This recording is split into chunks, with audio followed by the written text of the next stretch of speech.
अब कक्षा 10 के लिए एनसीईआरटी सिलेबस की मैं प्रश्नावली 1.1 शुरू करने जा रहा हूं बच्चों। बहुत ही बढ़िया प्रश्नावली है और बहुत ही आसान तरीके से मैं बता के चलूँगा। इसमें जो दिया है देखो, निम्नलिखित संख्याओं का एचसीएफ ज्ञात करने के लिए यूक्लिड विभाजन एल्गोरिथम का प्रयोग कीजिए।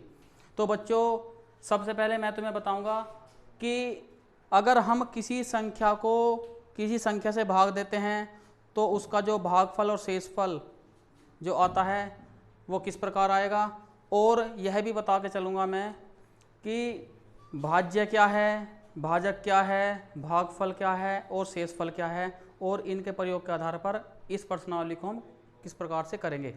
तो यहाँ देखो, अगर कोई तुम्हारे से ये कहे कि यहाँ हमने 83 लिया और इसे हमें भाग करना है किससे, 7 से, तो देखो भाग करेंगे तो यहाँ देखो 7 एकम 7, 8 में से 7 जाकर यहाँ 1 और उतार लिया 3 का, फिर यहाँ 7 एकम यहाँ 7। अब यहाँ देखो अगर हम 7 दूनी करेंगे तो ज़्यादा हो जाएगा, तो 7 एकम 7, तो 13 में से 7 जाकर कितने यहाँ 6 बचे। तो एक बात सामने आती है, देखो यहाँ ये जो 83 है ये क्या है, भाज्य। यहाँ लिख लेंगे भाज्य,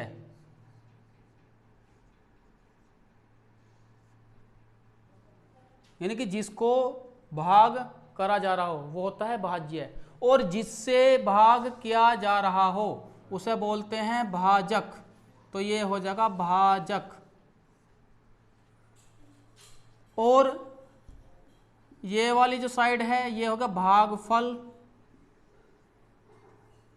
जो रिजल्ट आया इसका, और जो बचा है इसे बोलते हैं हम शेषफल। ये हो गया शेषफल। तो अगर हम इसे कुछ इस तरह से लिखें, इन संबंधों को अगर आपस में लेकर चलें तो संबंध क्या बनता है, देखो अब यहाँ ध्यान दो, ये क्या है, भाज्य। तो अगर हम यहाँ चेक करें, अगर मैं यहाँ 83 लिखूँ तो 83 बराबर किसके होकर चलता है, देखो यहाँ ध्यान देंगे। अब यहाँ पर जो भागफल है और जो भाजक है इन दोनों पे ध्यान देना है, और शेषफल, तो इनके संबंध के अनुसार तो क्या होगा, देखो यहाँ पर जो भाजक है वो 7 गुना भागफल कितना है 11 है, और प्लस यहाँ जो शेषफल है वो 6। तो यहाँ देखो 11 7 77 और प्लस 6 कितना हो गया यहाँ 83। तो इसका मतलब ये हुआ, अगर हम इसे एक संबंध के अनुसार स्थापित करें तो संबंध क्या बनता है यहाँ पर, तो यहाँ संबंध हुआ इसलिए भाज्य बराबर भाजक, भाजक गुना भागफल और प्लस किसके, शेषफल के।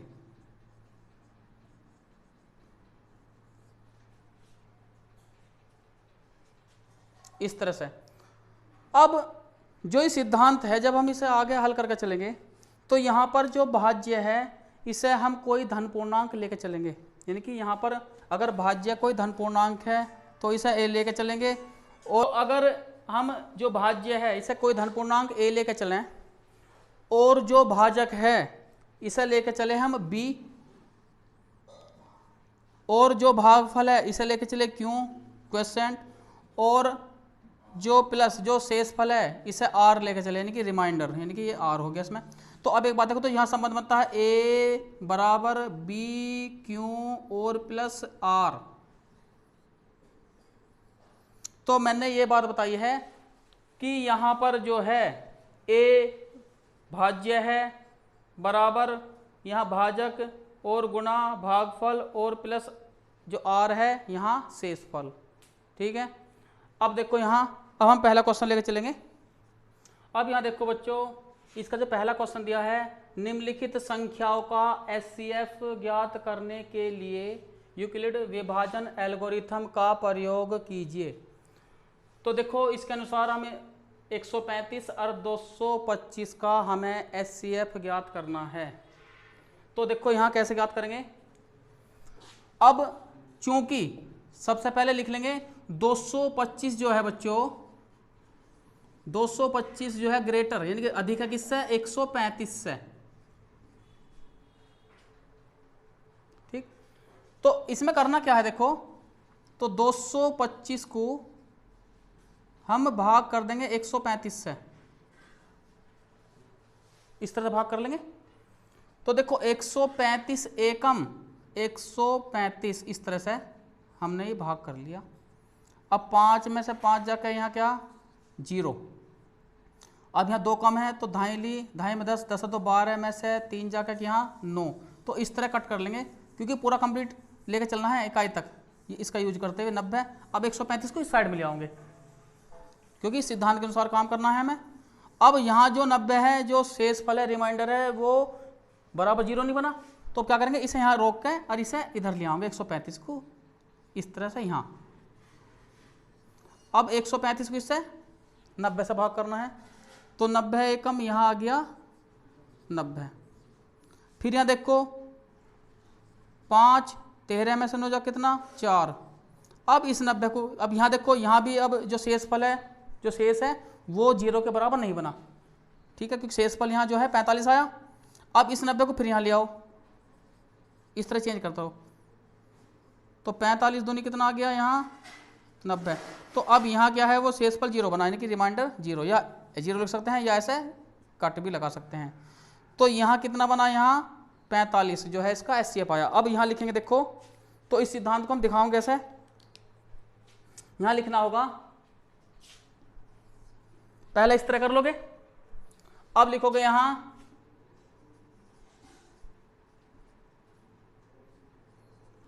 यूक्लिड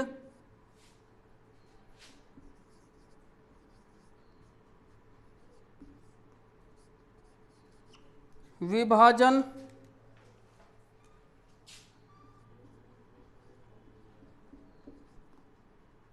एल्गोरिथम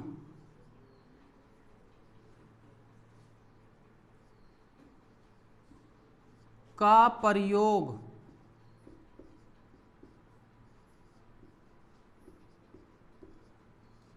करने पर। अब देखो यहाँ स्टार्टिंग करेंगे 225 से, तो यहाँ लिख लिया मैंने 225 यानी कि 225 बराबर। तो देखो पहले स्टेप पे चलेंगे, पहले हमें पहले स्टेप को देखना है। तो यहाँ पर जब मैंने फॉर्मूला बताया था तुम्हें, तो बताया था मैंने कि A = BQ + R, और जब तक क्रिया चलती रहती है, जब तक R यहाँ पर 0 ना हो। तो अब देखो यहाँ A क्या है, यहाँ भाज्य, और B क्या है भाजक, और Q क्या है भागफल, और R है शेषफल। तो भाज्य लिख लिया मैंने। तो पहले स्टेप के लिए भाजक क्या है 135, तो 135 हमें इस साइड में लिखना है, 135 लिखना है यहाँ, और गुणा भागफल और प्लस पहले स्टेप के लिए शेषफल कितना बच रहा है 90, जो कि 0 के बराबर नहीं है, 0 के बराबर नहीं। तो पहले स्टेप में जो है जो शेषफल है वो 0 के बराबर नहीं आया। तो बच्चों पहला ऐसा हाथ रख लिया, अब हम ऐसे हाथ रख लेंगे। तो अब दूसरे स्टेप पर चलेंगे, इस पर यहाँ तक समझ गए। तो क्या करेंगे, अब दूसरे स्टेप में जो है 135 लेके चले हम यहाँ, तो 135 बराबर, तो इसके लिए जो भाजक है 90 गुना भागफल कितना बन रहा है यहाँ 1 और प्लस इसके लिए शेषफल कितना बन रहा है यहाँ इस स्टेप के लिए 45, कितना बन रहा ये। अब 45 जो है यानी 45 जो है वो भी बराबर नहीं किसके 0 के, तो इसका मतलब यहाँ भी क्रिया अभी कंप्लीट नहीं है। इससे आगे देखो, अब यहाँ आ जाओ लास्ट वाले उसमें, यहाँ 90 लिख लिया हमने, भाज्य की भूमिका निभा रहा, ये भाजक यानी कि 45 और गुणा भागफल कितना 2, क्योंकि इसके अनुसार चल रहे ना हम। तो अब यहाँ जो रिमाइंडर है जो है यानी कि जो शेषफल है वो यहाँ 0 यानी कट है, तो 0 बच रहा है यहाँ। तो यहाँ पर 0। ठीक है, तो यहां लिख लेंगे r बराबर कितना आ गया 0। तो जब यहां पर r 0 बनेगा तो ये जो भाजक है, ये वाला जो 45 है, ये होगा इसका HCF। तो HCF जो है वो कितना आ गया इसका 45। तो HCF आ गया 45। ठीक है, तो HCF बराबर कितना आ गया 45।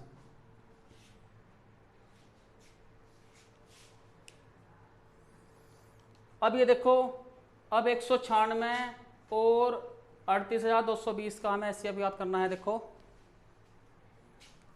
तो इसमें जब हम इसका जब मैसेज याद करेंगे, ठीक है, तो यहां देखना है कि सबसे जो इन दोनों में बड़ी कौन सी है, ये वाली।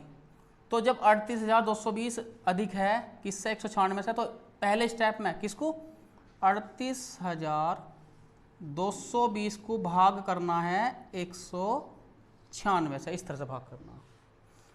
अब इसे इकाई तक भाग करते हुए ले जाएंगे, तब जाकर हम जो शेषफल बचेगा तब आगे की क्रिया करके चलेंगे। तो 196 एकम, अगर यहाँ पर 196 क्योंकि दूनी चलाओगे, देखो यहाँ तो यहाँ पर दूनी ज़्यादा जगह, तो 196 एकम यहाँ कर दिया हमने 196। अब यहाँ देखो 12 में 6 जा कितने बचे 6, यहाँ 7, 17 में से 9 जा कितने बचे यहाँ 8, और 2 में से जाके 1 उतार लिया 2 का। कुछ बच्चे गड़बड़ करते हैं, पहले कंप्लीट कंडीशन बनाते नहीं और 186 ऐसे मत घुमा दिए स्टार्टिंग में, यानी कि इकाई तक की क्रिया करके है, यानी कि यूनिट तक पहुंचना है। तो मैं सोल्यूशन करते हुए जो मेन जो यहाँ पर जो शेषफल बचता है उस तक चलना है सवाल में, ठीक है ना। जैसे हम भाग कर रहे हैं, जैसे सिंपल भाग करते हैं जहाँ तक शेषफल बचे, और इससे कम जब प्राप्त हो जा, इससे कम, तो तब जाके उसे इस तरह करना है, ठीक है ना। तो अब देखो यहाँ पर कितना चलेगा, यहाँ निम्मा चला के देखो यहाँ, तो अगर निम्मा चलाते हैं तो 9 छिक्का कितना आ गया 54, 4 हासिल 5, 9 नम 81 और 5 कितना हो गया 86, फिर 9 एकम 9 और 8 कितना आ गया यहाँ 17। अब इसे फिर घटा लो, देखो यहाँ 12 में से 4 जाकर यहाँ 8, यहाँ 5, 15 में से 6 जा कितने बचे यहाँ 9, यहाँ 7 में 7 जा 0। अब फिर यहाँ पर उतार ली 0, यानी कि पूरा कंप्लीट करेंगे जहाँ तक सवाल जैसा होता है। अब यहाँ देखो, अब फिर इसमें चला के चलेंगे, इसमें तो 19 पंजे 95 लगभग पंजे चला जाएगी इसमें। तो यहाँ पर इसमें यहाँ पंजे, यानी 5 छंग 30, 5 नम 45, 48 और 5 एकम 5 4 9, तो यहाँ पर ही 0 आ गया तो पहले स्टेप में। तो इसलिए यूक्लिड विभाजन एल्गोरिथम का प्रयोग करने पर तो पहले ही स्टेप में यहाँ पर जो है शेषफल है वो 0 बना, यानी कि रिमाइंडर जो है वो 0। तो क्या लिखेंगे 38,220 बराबर, तो सबसे पहले क्या होगा भाजक, यानी कि 196 गुना क्या होगा भागफल 195 और प्लस शेषफल क्या है 0। तो चूंकि r बराबर क्या बन गया 0, तो यह क्लियर हो गया। तो यहाँ पर जो है 196, यानी कि इसको 196 से भाग करा था, तो यहाँ पर जो फर्स्ट कंडीशन में जो भाजक है 196, तो ये आया इसका HCF, यानी कि मैं ऐसा क्या बना इसका HCF जो है हाईएस्ट कॉमन फैक्टर जो बना इसका वो बना 196। कितना बना 196 बना। अब यहाँ देखो 867 और 255 का हमें HCF याद करना है। तो यहाँ देखो 867 जो है वो 255 से अधिक है, तो 867 और 255 का हमें क्या करना है HCF याद करना है। अभी यहाँ तो क्या करेंगे 867 जो है अधिक है किससे 255 से, तो यहाँ लिख लेंगे 867 को डिवाइड किससे कर देंगे 255 से, इस तरह से। अब देखो अगर 2 चौक चलाओगे ज़्यादा जाएंगे तो तिया चला लो, तो यहाँ क्या करेंगे तिया, तो 3 पंजे क्या आ गया 15, 3 पंजे 15 और 1 16, 3 दूनी 6 और 1 7। अब देखो 7 में से 5 जाके 2, 6 में से 6 जाके यहाँ 0 और यहाँ 1। अब शेषफल कितना बचा है 102। तो अब जो शेषफल बचा है तो इसे इस तरह से राउंड दे देंगे यहाँ और 255 को यहाँ ले आओगे इस तरह से, ऐसे। अब जो शेषफल है नेक्स्ट के लिए जो भूमिका भाजक के लिए निभाओगा और जो पहला भाजक था वो भाज्य के लिए भूमिका निभा के चलेगा। तो अब देखो यहाँ अब 255 को 102 से भाग करेंगे तो दूनी, तो 2 दूनी कितना 4, 2 0 0 और 2 एकम 2। 5 में से 4 जा कितना 1 और यहाँ 5। अब 102 को यहाँ ले आओगे,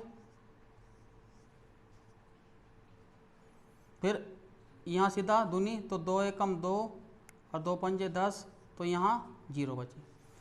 अब देखो तो इतने स्टेप बाय स्टेप प्रक्रिया चलती रहती है, इतने यहाँ पर 0 ना बचा शेषफल, ठीक है। तो यहाँ पर 0 बचा तो HCF कितना है 51। तो अब यहाँ यूक्लिड विभाजन एल्गोरिथम का प्रयोग करने पर तो पहले स्टेप में आ जाओ। देखो पहला स्टेप ये इतना स्टेप ये पहले नोट करके चलेंगे। तो 867 लिख दिया हमने,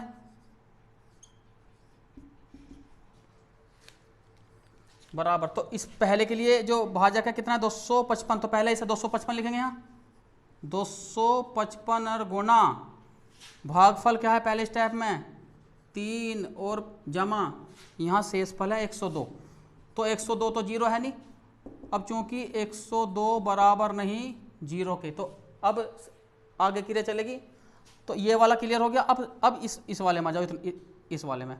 तो 255 क्या है यहाँ ये है भाज्य की भूमिका निभा रहा है, तो 255 लिख लिया।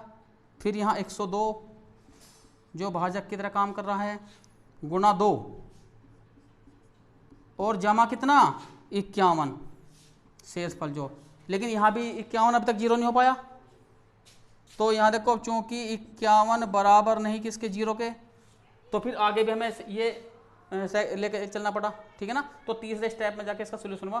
तो अब यहाँ देखो फिर अब नेक्स्ट में इसके लिए तो क्या लिखेंगे 102 बराबर। तो पहले यहाँ इसके लिए जो स्टेप के लिए भाजक है वो 51 गुणा जो भागफल है यहाँ 2 और जमा जो शेषफल है वो 0, ठीक है। तो यहाँ पर जो HCF है वो 51 आ गया और यहाँ R जो है वो 0। तो जब शेषफल 0 यहाँ बन जाएगा तो यहाँ पर जो भाजक की तरह जो काम कर रहा है 51 वो इसका HCF आ जाएगा। तो HCF जो है वो बना बच्चों कितना 51 इस तरह से तुम्हें करने हैं क्वेश्चन ये।